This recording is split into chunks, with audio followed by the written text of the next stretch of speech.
Hi, everybody. Welcome to this episode of Star Citizen Live, all about spaceships military style. I'm your host, Jared Huckabee, and if you've never seen Star Citizen Live before, it's where we take about an hour out of the end of our week and we chat with some of our developers and we put some of the questions that come from you, the Star Citizen community, to them.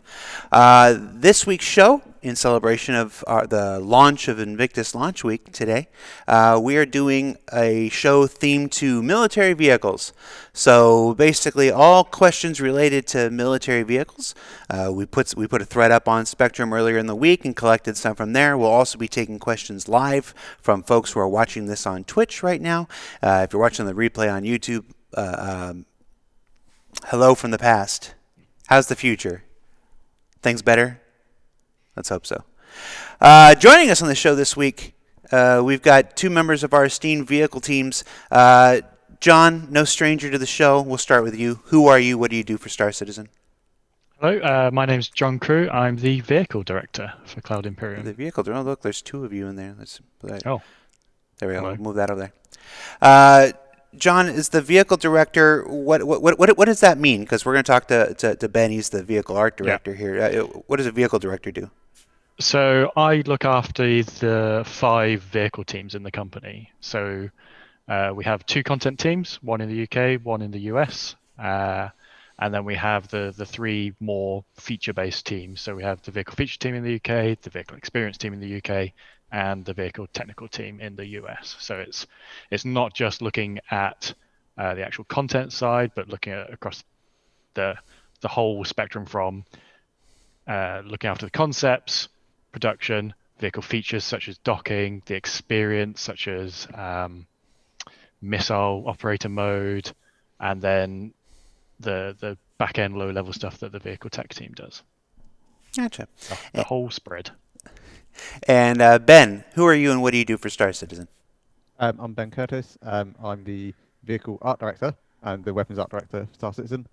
I guess I look after the vehicles, but purely from the visual side of things. And basically, yeah, John does all the hows and whys and whens and things, and I do the just what does it look like. And I look after the UK team and the US teams. Fair enough. Fair enough. So yeah, as we said, if you're watching live, you can submit your questions live.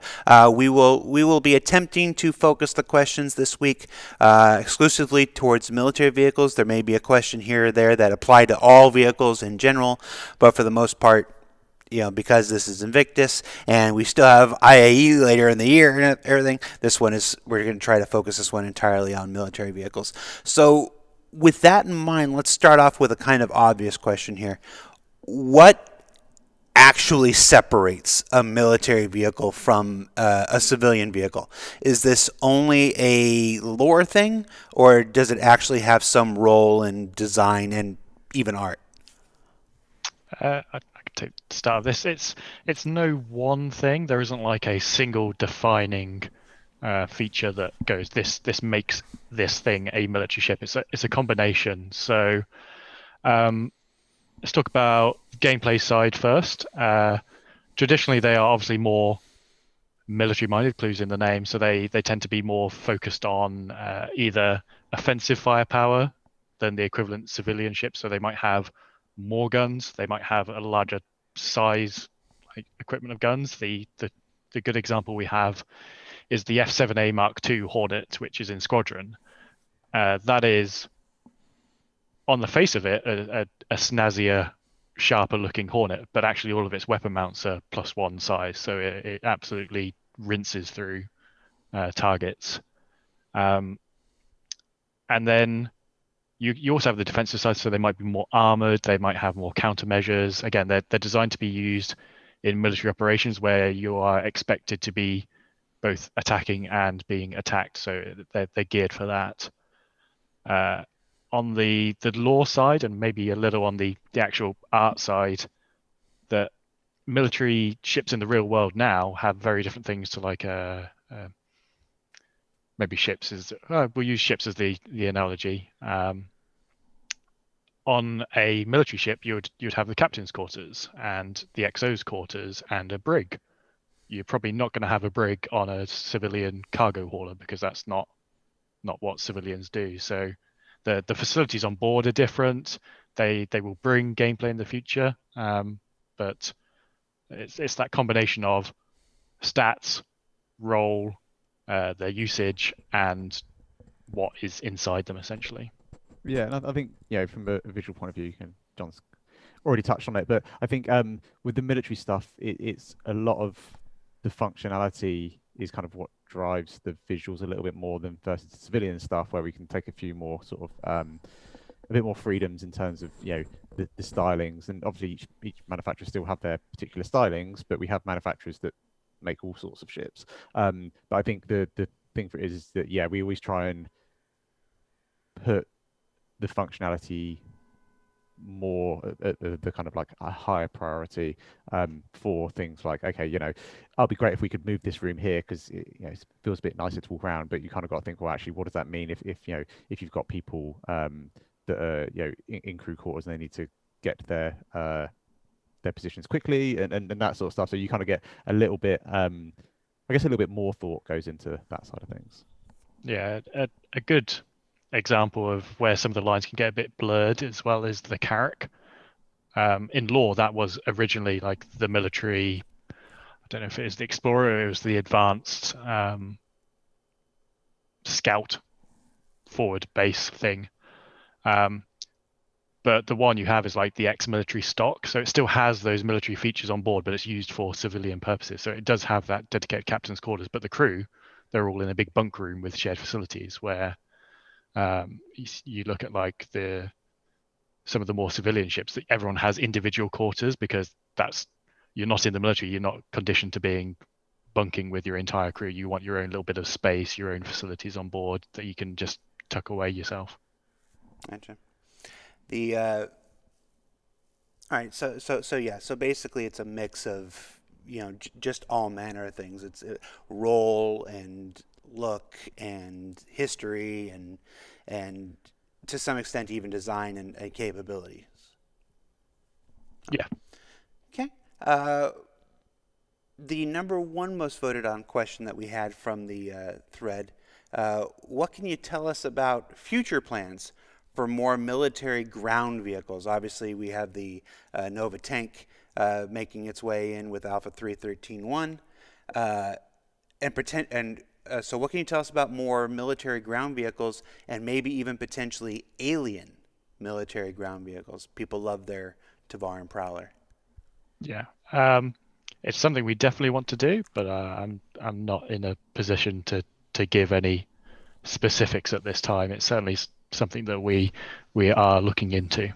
Yeah, I think from my point of view, quite a lot of work went into some of the setup on the Nova. A lot of work went into the tank treads, and it'd be great to not just have that done for one ship and to be able to be able to build on that. And I think there's loads of exciting stuff we can do. When you I don't know when you see a lot of our ground vehicles kind of working well, it kind of inspires to do more. I like ground vehicles anyway, so I know a lot of the team they're a lot of fun to work on.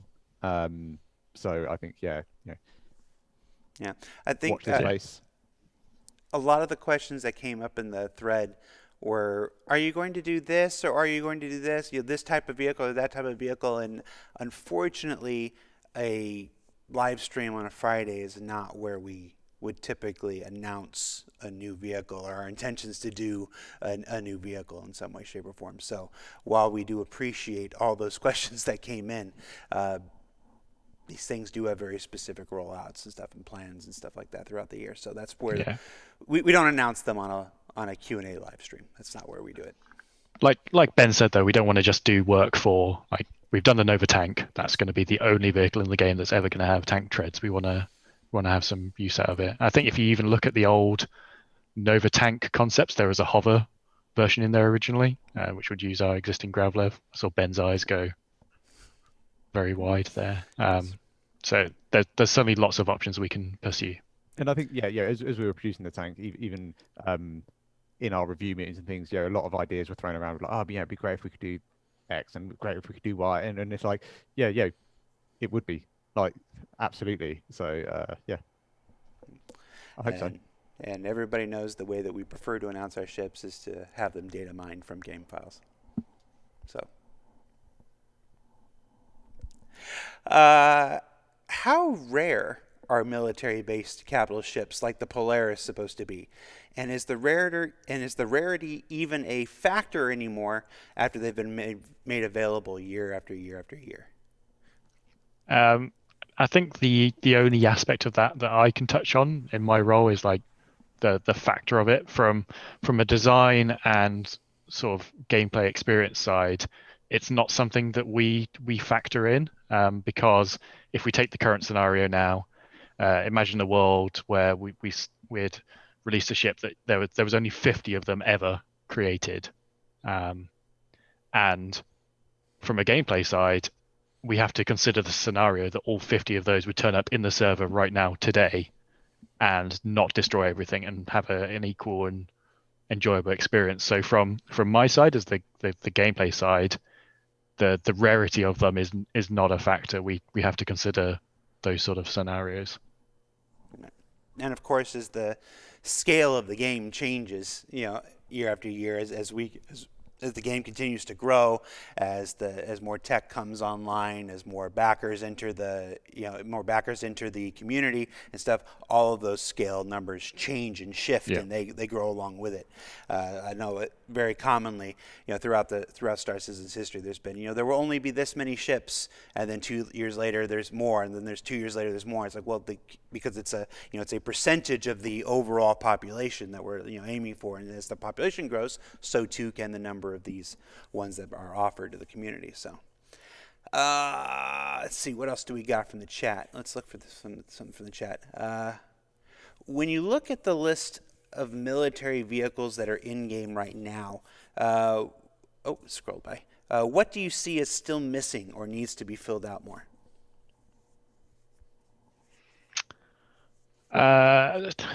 We obviously have a lot of military ships in the game. It's one of the questions that people ask me quite a lot. It's like, why do we have so many combat ships? And they are popular things, and people enjoy playing them. But in terms of stuff that's missing, there are a few gaps that are less populated than we'd like, because we want to provide choice for players when they're playing a game. And if you've only got one ship of that type, then that's no choice. Like a good example would be the Nautilus. That's quite a niche military role in being a mine layer, and we only have this sort of very large ship capable of deploying one size of mine. So there was naturally an opportunity there to both expand that in sizes each way. We could do a much larger one, we could do a much smaller one, or something to do with the actual mines themselves. I mean, I'd quite like to see. I quite like the smaller ships anyway. I think I enjoy the challenge of trying to get all the functionality and features we need into a nice small package. So I think doing like a little kind of single-seater reconnaissance like vehicle, something that isn't necessarily armed to the teeth, but can just get in and get out. I think would be quite fun. Military Merlin. I don't know. Military Merlin. Yeah. Terrapin on wheels. I honestly wouldn't mind a Terrapin on wheels. I mean, just literally stick the wheels on the bottom of the thrusters. Just let it roll around like that. Okay, chat. I'm going to do it. Is the Banu Merchantman a military vehicle? I'm not a law person, so I don't even know what the Banu do in terms of military for classification, but it's more a civilian thing. Therefore, I can't talk about it on this show. I tried, chat. I tried. It's not a military vehicle. Sorry. Yesterday, we introduced the community to the RSI Scorpius, the new two-seater fighter from RSI. Couple questions in the chat about the Scorpius. Can the Scorpion turret, or does it have like an actual name? The type of turret? It does have a in-law name in the brochure. I can't remember what it actually is. It's a just a remote turret on a track. Can it be slaved to the pilot if there's only Uh, one person flying? If you slave it with a blade, like any other turret, any other remote turret, it'd be the same functionality. So if the pilot chooses to do that, if they want to solo it, then it would be slaved and it would be locked in the upper position in a forward arc where you can look, which is pretty much the consistent rule for all scenarios like that. Okay. Let's see. Do you think it looks more like an X-Wing or a Star Fury from Babylon 5? I think more Star Fury. Honestly, I think it looks way more like the Star Fury. The very obvious first read is, yeah. At like first glance, it is very X-wingy, and then you notice the differences in like the swept wings and just the angles. It's not quite as much as it seems on first glance. Yeah, there is actually a very popular account on Twitter called the Spaceshipper.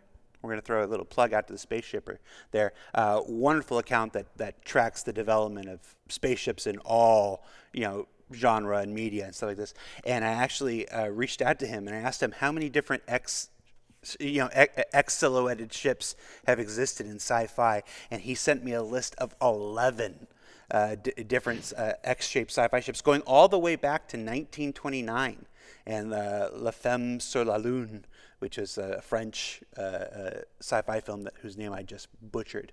So a very common silhouette in sci-fi, and I'm amazed it took us this long to actually get to one, but we had to hit it at some point. So luckily it looks as cool as it does. But yeah, definitely I think more Star Fury than X-Wing personally. What else we got from the chat here? All right, this isn't from me, I swear.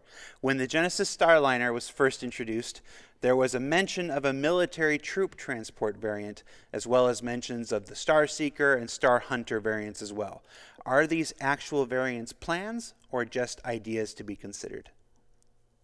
It's a very tortuously related question just to talk about the Starliner in here. Oh, I was going to throw like whoever this is knows that they were going to get their question asked because I'm a mark for the Starliner, but that is not from me. We have a lot of ships in lore that vary from like quite in-depth explanations on the Galactopedia and just one line mentions in sales text or like one line in a lore piece somewhere. And whilst we do have a lot of ships, we're not going to make every single ship that has ever been mentioned in lore. So first and foremost, we'll do the Starliner as was promised. And then after we've done that, then we can always look at actual variants for it. Yeah. I really like the Crusader stuff, so yeah, I can poke John a bit about it. Yeah. See what we can do when we come to tackle it. It'll be the only one left after the end of this year, the Crusader ones. Well, no, there's still the Ares. The end of this year. Oh, so you're saying something there. I think it's on the road. I hope it's on the roadmap. If not, well, there's your spoilers. I actually don't know if it's on the roadmap. I'm going to go look at the roadmap now. The roadmap doesn't. I don't work on the roadmap. It is on the roadmap. You're covered. Good job. I imagine the Starliner, which was the very first Crusader ship that was introduced, and before we had further refined that the Crusader style, I imagine it's probably going to go through some revisions when its time comes. Not a military ship, but I don't care. It's my show. You were saying? Yeah. I think we both said yes. Yeah, to be honest, we'll have to have a discussion about it when we get to it. I think we have, just because a manufacturer like take the RSI for example, we have RSI ships that look very different compared to what we've done with the Scorpius, and I think it's fine as a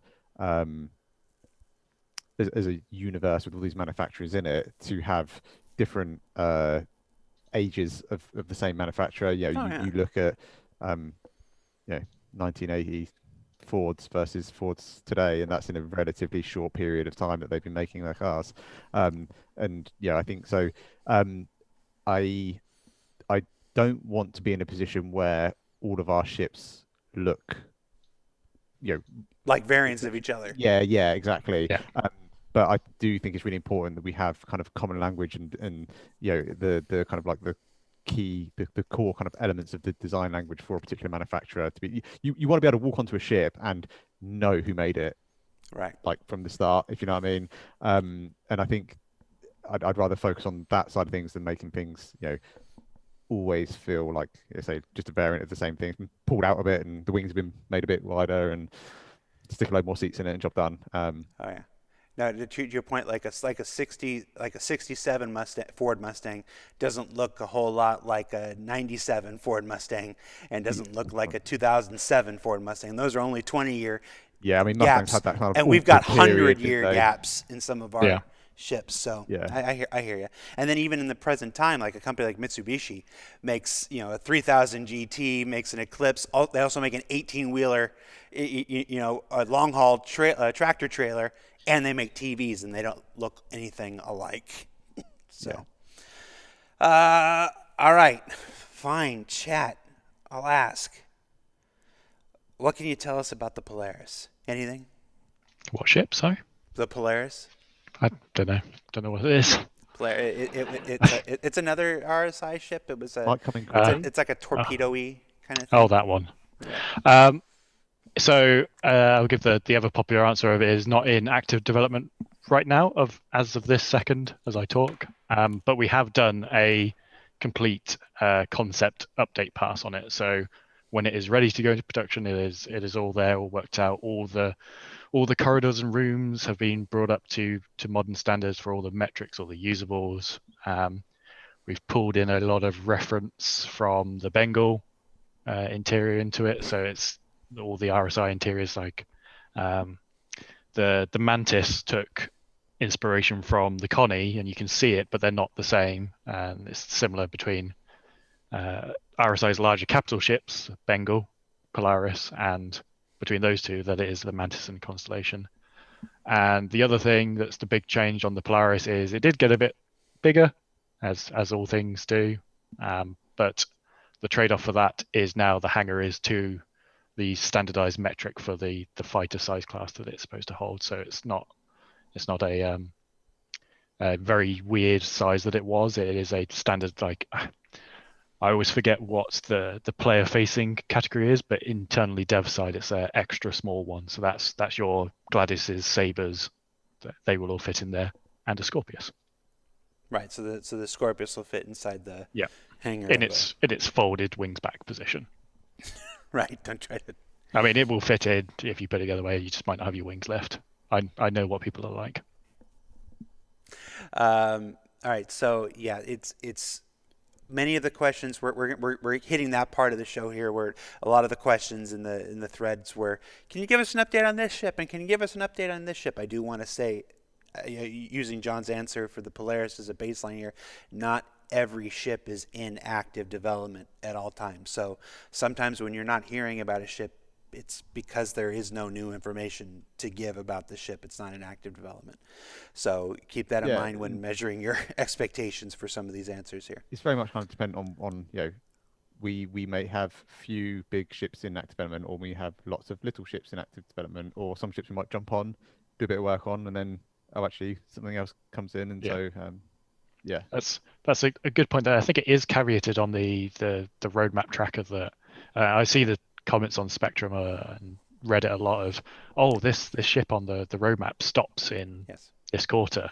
That means they're finished. That doesn't necessarily mean we're finished. We quite often pause things to go work on something else. Like from an art point of view, you might have at the early stages of the ship, you might have 3 artists working on it, but then as we get towards kind of further through the pipeline, it's actually it makes more sense actually if we bring in 5 artists onto this ship now, and then we can close it out a little bit quicker, or we can spread the work out a little bit more evenly, and so things do stop and start. And sometimes even you'll work on a ship and then you're like, okay, well actually we've got to a point now where we need to hand it over for another department to do their work, but they focus on another feature, so it's going to be a while before we get their work done on it, and there's no point in us kind of like steamrolling off into the sunset to deliver everything, and then at the end of it go, oh, actually we didn't support this feature and that feature. So we kind of we work on a quarterly process, and our planning is quarterly, so we react quarterly as well. And for those asking, so what ships are in development, check the public roadmap. The public roadmap is basically how you can, if it's listed on there, it's in active development. And if it's not listed on there, let's see what else we got. Okay, so we did the Polaris. Let's do the Pegasus. That's the other big one that's all throughout chat. What can you tell us, if anything, about the Pegasus escort carrier? Not a huge amount. It's still a thing. It's still primarily going to be used for Squadron, but it's not in episode 1, so there's no active movement on it. Okay. Have you ever considered a military ambulance Land Rover? That's a very specific question. Have you ever considered a military ambulance Land Rover? That's someone who spent a lot of time in a military Land Rover ambulance. Almost certainly. Yes, we have considered it. Is the short answer. I say I like ground vehicles. So. Okay. Palette cleanse. Anything you can tell us about the antennas and stuff for the Carrack? The antennas, the bridge sliders, the stuff that's still outstanding for the Carrack. The jump antennas will be there when we have jump points. The shutters, I think, were still when we did the model of it, we left them off because we weren't quite sure how we wanted to do them. We modeled them out, proved it out in concept, but we never transitioned that to actual in-game. And we have been doing some performance work on the Carrack, which maybe Ben can talk about what and why we were doing it. I think so part of the I guess what we were talking about before, we have times between ships, and one of our artists, we decided to kind of put a bit more of a focus onto looking at our ships and our processes and working with the graphics team and the rendering team to see what performance costs we can save. I guess one of the in our game, like John's mentioned, there can be points where you could have a large number of the same ship turning up, or you might have a number of completely varied ships turning up into kind of one player space. And what we're finding is that whilst our ships were okay when you were kind of up close and personal with them, when they were kind of off in the distance, we were hitting some not great performance budgets. So we kind of just took a step back, took a look at it, worked out what we could and couldn't do, and just through sort of a better understanding of the way our engine works, we kind of made significant improvements on the Carrack. The Carrack was it's not by any means our kind of worst performing ship, but it was kind of middle of the ground. And we've got a lot of ships that actually, off the back of that, we've then kind of looked into and gone, oh, actually, do you know what? These are actually, they're working pretty good and they're set up well, and we're quite happy with this. But a lot of the things as well is, without going, I could probably talk about it for like an hour, so I won't. But a lot of our kind of like initial kind of budgets for our team and our we have kind of the rendering cost budgets that we set out like really early on in the project, and then over the years, as more features and more kind of complexities have come into it, we have to kind of go back and revisit those and go, actually, is it achievable to deliver the ships to the visual standard that we're aiming for, and that support all the functionality that we require, and still be those original budgets? And the short answer is no. By the time we kind of go in, and even just things like the dashboard interaction system, that separating off all those individual elements into their own interactive buttons and things like that adds costs. If you look at what we've done with the Gladiator recently and adding in all the kind of the ship component panels and the access panels, that's all work that we've kind of got marked on to do for our other ships, but that all impacts costs. So what we need to do is we don't want to just be piling in feature work and then suddenly being at a point where we've completely tanked the performance. So what we're kind of trying to do is every time we're adding something in, we're revisiting the way we create the assets and see where we can make savings. And with the character stuff, like I say, a lot of it was just really digging into the kind of like we know where we can save performance, but it's really spending the time and kind of getting into the details, and a lot of it's to do with our like our lighting setup, our vis area setup, the way we do our LODs, and you pull really far away from our ships, and a lot of the details that when you're working up close on a ship and you're manually doing these LODs, you can get a little bit kind of tunnel vision on what you're working on. So it's kind of actually looking at things and how they're going to be used in the game. So I'm rambling. Yeah, we're making some great performance wins on the Carrack. That was our first one, and we'll be rolling on to more as we kind of chip through the backlog. Yeah, hopefully players don't even notice a visible difference on it either. No. If anything, we've been improving the visual pop and the kind of like the LODs as by just spending a bit more time thinking about exactly what the player sees. And to give, I think, a rough ballpark number, you can now have 2 Carracks on screen for the cost of one of them previously. And most of that's gone into 3.13.1. I think there might be a little bit more coming in 3.14. Yeah, there's one or two things you might notice that we didn't quite get time to kind of close out in time for 3.31, but it was better that we put it in with the performance gains that we did achieve. And there might be one or two things that we just had to kind of go back and tweak. There's a little window that doesn't quite look right, and yeah, just minor details. But yeah, mostly went in. Gotcha. A bunch of people in the chat. I know the answer to this one, but I want to see if I can prove a point here. A bunch of people in the chat are asking about the Crusader Jupiter carrier. That's what I thought. Crusader Jupiter carrier. Google. Yeah, no. It's a ship that exists in the lore. It goes back to our question that we had earlier. There was a portfolio for Crusader Industries in last year, maybe March or April, depending on when it came out. I read it when we were proofreading it before, but it was March or April. That goes back to the things that are that created for our lore and to flesh out the universe is not synonymous one with ships that are in active development with the ship team.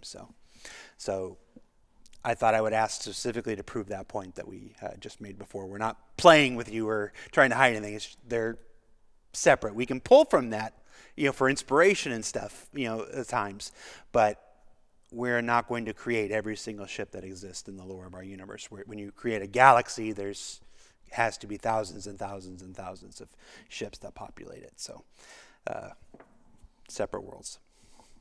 That said, during Invictus this year, and then of course with Xenothreat before and stuff, we are now seeing Idrises and Javelins making their appearances in the persistent universe. With Invictus, people can now tour select sections of a Javelin for the very first time. Does this mean that the ships are finished and are ready to be flying around in the verse with players? No. All right, moving on. Okay, so I guess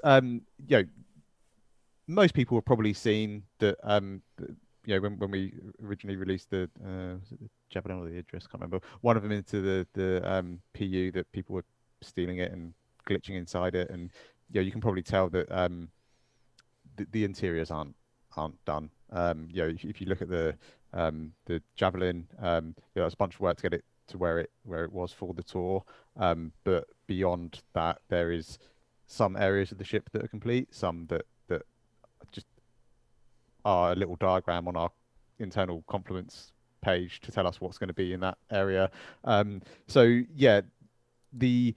We wanted to get these in and get that kind of player experience with the exteriors, but they are there's a little bit of work left to be done. Bengal. Yeah, there's a lot of interior there. Like Ben said, there's bits that aren't done because these ships are primarily Squadron. So the the thing we've said a lot is we want people's first experiences of them to be in Squadron, where it's this living, breathing environment, and there is a marked difference between what is needed for Squadron inside those ships and what is needed for a full fat release in the PU, where you have to get to all these components and do things to these components and have interactions with all the seats and the setup for doing all of that. If we were to release them as they are now as to players, they would probably be very disappointed with them, because you couldn't use them as a capital ship. They would just be a overscaled single-seater fighter. A lot of corridor space. Yeah. So there is a lot of difference between the need for Squadron and the needs for the full release of the PU. It's really cool seeing it, though. I love it. Yeah. It's just there's an awful lot of work to go into kind of finishing the capital ships to a point where they you get the gameplay you deserve out of it, rather than just getting, like you say, a shell with some corridors. I don't think that can be understated. A ship is more than just the art. A ship is more than just the art. The art is an essential. Hey, no. It's an essential and crucial part of it, certainly. But especially as a matter of scale, a capital ship requires so much more as far as gameplay and the expectations of experience, and we definitely want to get those dialed in before we put them out there. It's you said it well. We don't want to put a Javelin out there and then have people just basically flying it around like it's an enormous Hornet. Yes. I know people want to do that, but that's not what we want for us. Let's see. The Tavaran Prowler stealth capabilities are less than ideal. Is this something that will be addressed when the new radar and scanning systems come online? Yes.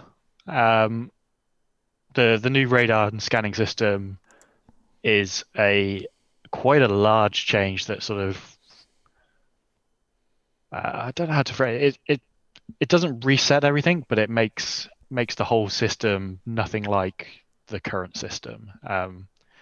And as a result, all the ships are going to behave differently within it to how they do now. And we do want the Prowler to be stealthier. But obviously with such a huge change like that, it's probably going to take a few patches to get everything where we want it to sit. There's a lot of big changes coming to vehicle systems in the next few patches, and they are all requiring across the board balance changes. So whilst the initial release you'll notice a big change, there's probably going to be a few outliers that we will need to hit in subsequent patches. Okay. Someday Star Citizen is going to have more planets with oceans. Are you already making plans for ocean-based vehicles? Maybe. That was going to be my answer. Maybe. We could start the eternal debate of, does a spaceship work underwater? Does a spaceship work underwater? I don't know. No. Start there. I always see the argument everywhere. Very coy here. Being very coy. All right, we'll move on. Is a spaceship underwater a submarine, or is a submarine in space a spaceship? This question's going to haunt me for a little while. Yeah. Here, we'll do one easier then. What was the rationale behind removing the kitchen from the M2 Hercules? The hot topic. So the original concept layout for the ship, I don't think it's certainly never had like the full kitchen that the C2 now has in there, because when we came to build these ships, we almost entirely changed the interior design and layout. And having the full kitchenette for the C2 was something that we built in, and then we sort of take it away for the other variants to make it fit in the space. And we probably went a bit too far in taking things away. So we'll be looking at, in future patches, a way of getting food making facilities. Yeah. Back on. It won't be the full kitchenette like the C2 has. I can guarantee that, but there will be something on there. There's been some wild suggestions. Barbecue.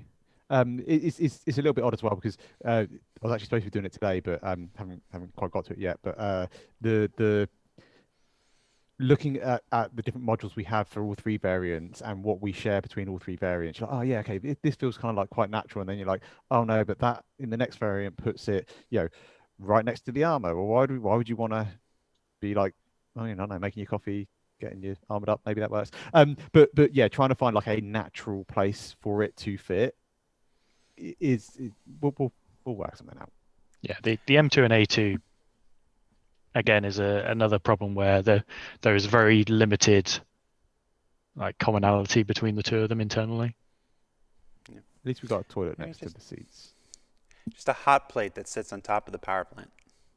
Yeah. Yeah, exactly. Pizza oven. With the physical damage model, there's something we've been hearing about for a while now. With the physical damage model, the strength of the ship's armor be defined by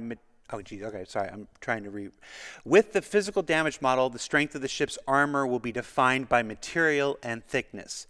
Are special materials for military and civilian armors planned, and will we be able to change the armor of our ships? That's a few questions in one there. Yeah, no. So yes, there will be different materials for military and civilian ships, and we can even go down to the granularity of like this variant of the ship has a slightly hardened material that gives it some improved properties. In the first version of the physical damage rollout, we would not be letting you swap these things out. Whether we change that in the future, that's up for debate internally. But it's going to be such a apocalyptic change to how the game plays when that comes in. Like as people have predicted and we've talked about, all the existing meta for combat and damage and gameplay will be null and void with it, because you'll be moving away from this DPS race of just decreasing 1,000 hit points to 0 and winning, to moving to targeting specific areas and disabling ships and doing something with those disabled ships.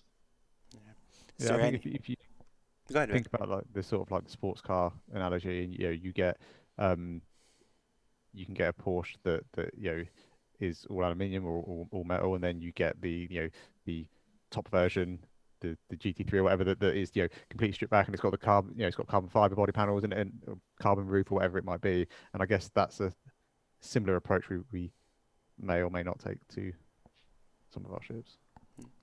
And as far as the people in the chat asking when, keep an eye on that public roadmap, folks. That's basically all the best information we have about when is there on the public roadmap, and a lot of folks go through to make sure that's as accurate and updated as it can be. So check that out. And if it's not on there, then don't expect it in the time that it's not on there. Medium fighters have been in an awkward place for quite a while. They don't often offer enough firepower to be worth taking over much more agile light fighters, nor do they have the ability or agility to make up for their smaller components and lack of firepower compared to heavy fighters and larger ships. Are there any current plans to make them more viable? I agree with everything this person said.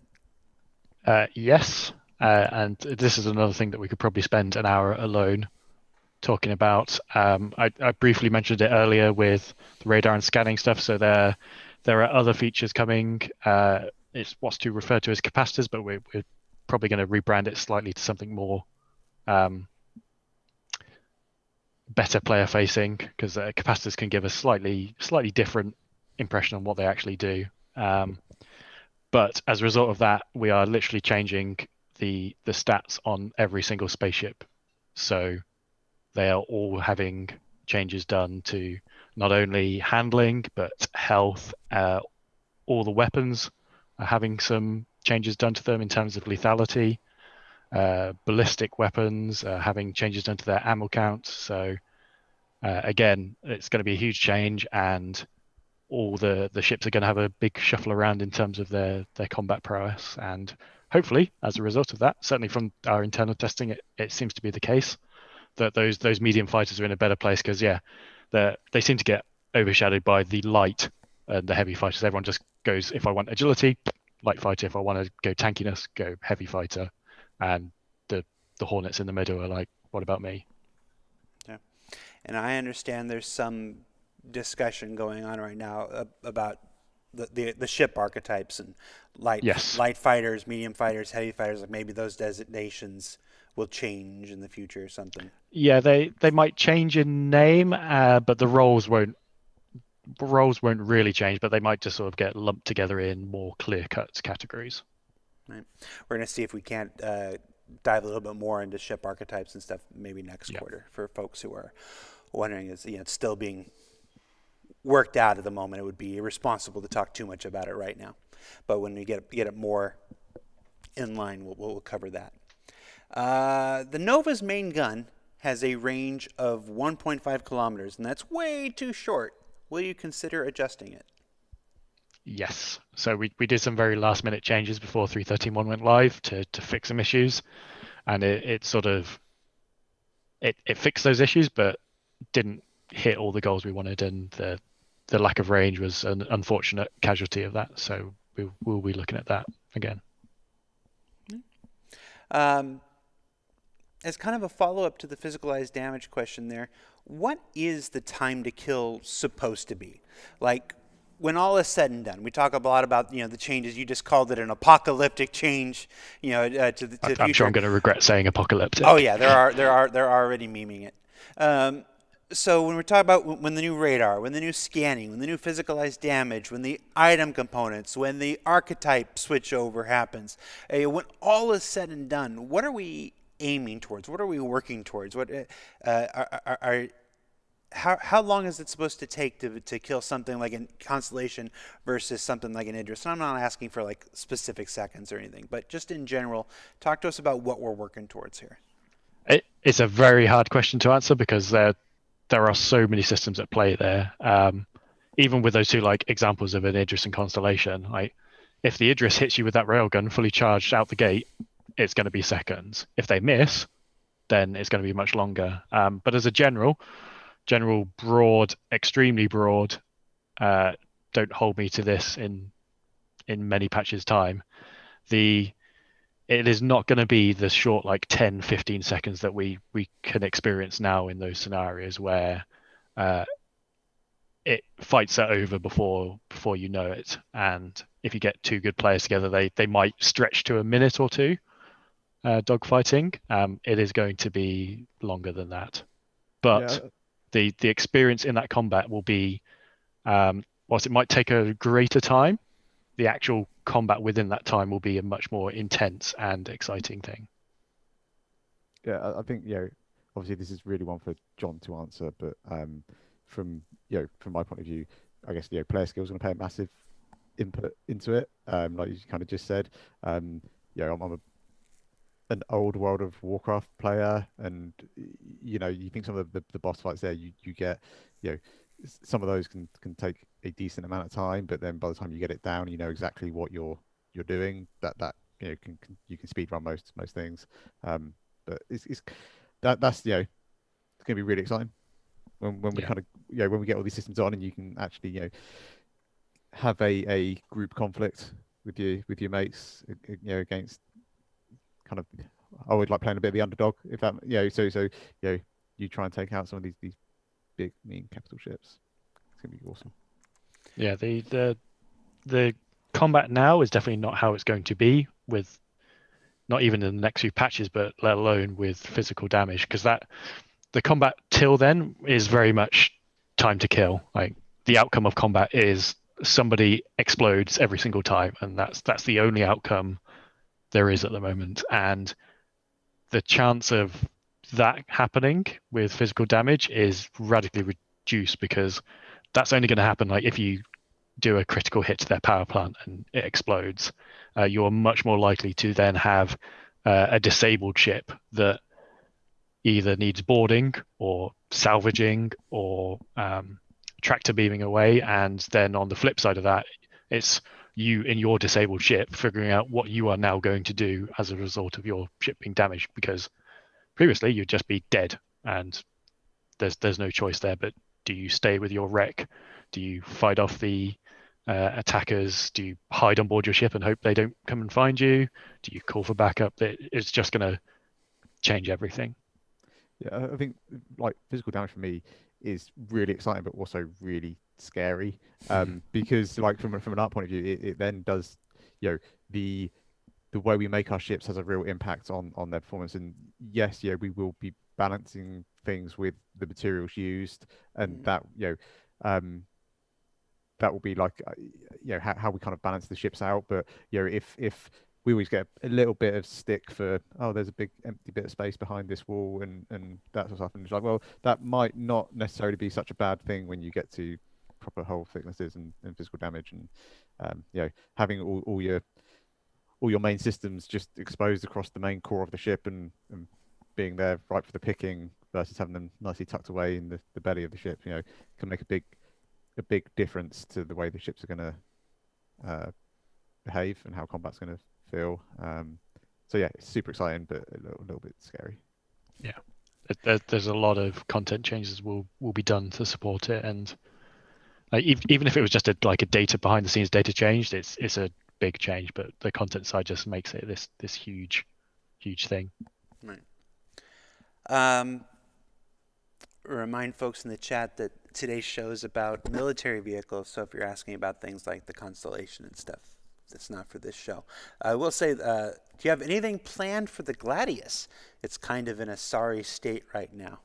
The Gladius? No, not Gladius, geez. Gladiator. It's not too sorry, we just got a pass on it. No, the Gladius is great. The Gladius is great. Do you have anything planned for the Gladiator?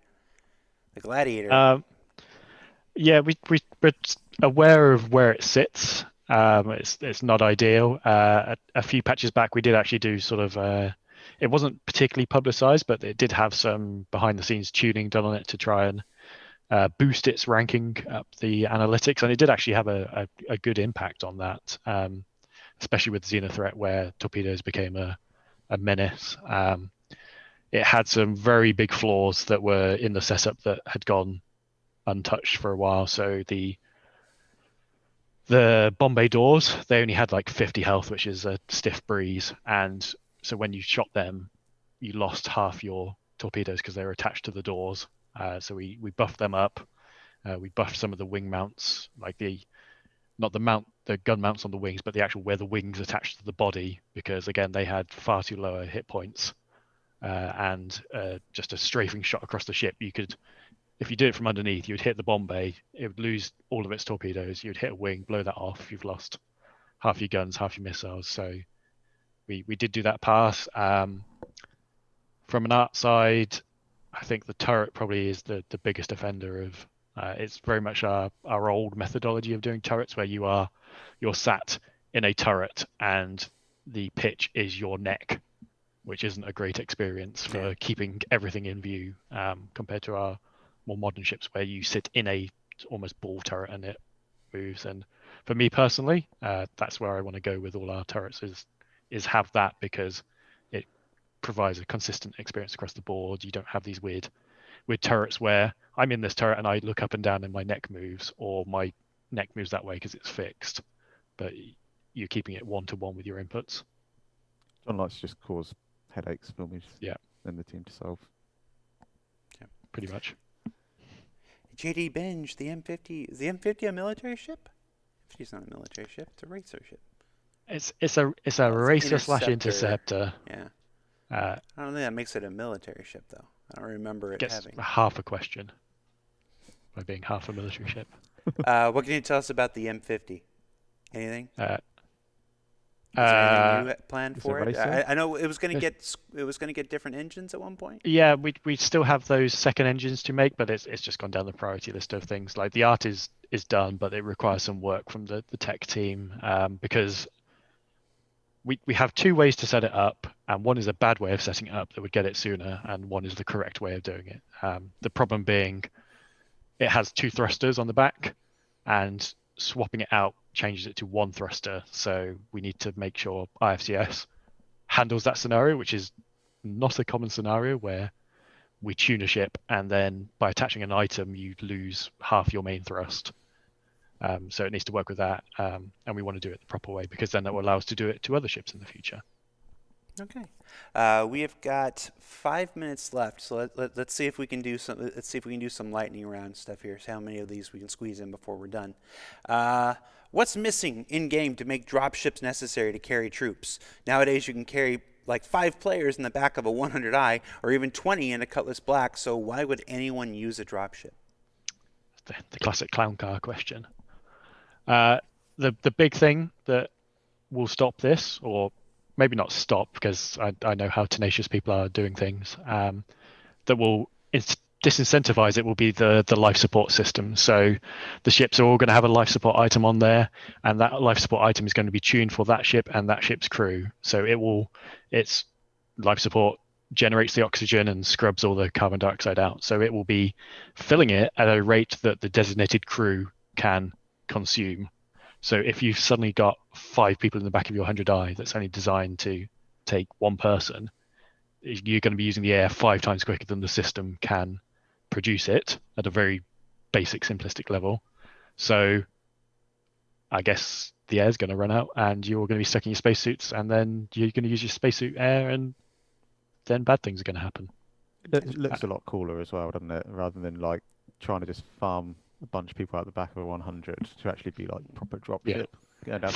Force reactions are the other thing, and we've seen more iterations of that come in where if you crash into things, your person gets thrown across the floor, or when the ship's banking, you're staggering and you can't move. So if you're not actually strapped in a seat, and a bad player hits the ground a bit too hard and they drop, you're not getting chucked. Myself personally, I've been thrown out of ships in our design playtest where someone's been doing low flying and we've clipped the ground, and I've been stood on the back ramp foolishly, and it's just thrown me out the ship, and I've died when I probably should have been sat in the seat. Okay, chat, you want me to waste some time on this? Okay, Kraken. Anything you can tell us about Kraken? It's not a military ship. I'll take time thinking about that, but there's no more news. It's not in active development. Yeah. Okay. Guys, it's got a theme. Is the Sabre Raven considered a military vehicle? Not for me.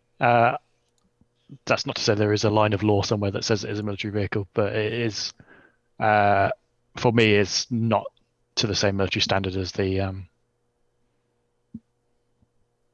base Sabre. Brain completely gone there. Yeah. Let's see. Will the Nova fit in a Polaris with your upgraded hangar? If you can load it in from the top somehow, I guess. Let's see. Parachute attachment coming. Yeah. Now that the Nova has treads, will you revisit the Vanguard landing gear? Well, that's a deep cut. Yeah. I was going to say yes, but John sounded a little bit more hesitant, so maybe not. It's yes, okay, but it's good. a low priority. We got rid of them in the original Vanguard, and then we brought them back when we redid it. And it's the same with any ships that have wheeled gears. We want to have them actually function like they look. So you could do rolling taxiways, but in the grand scheme of things, it is very low down the list to spend programmer time on. Why does the Terrapin have 2 seats, pilot and scanner, but only 1 bed? Because it's a 1-person ship. You're not expected to fly and scan with that big radar dish at the same time. How come when I run over players with the tank, it doesn't obliterate them? That sounds like something for the actor feature team. Let's see. All right, last one. How is player-facing modularity progressing? Player-facing modularity, we introduced the idea of it. What was it, back in 2015? What can you tell us about Possibly. that? Yeah, lots of ships. Yep, there's quite a few ships that we've promised with it. They're all still going to have it.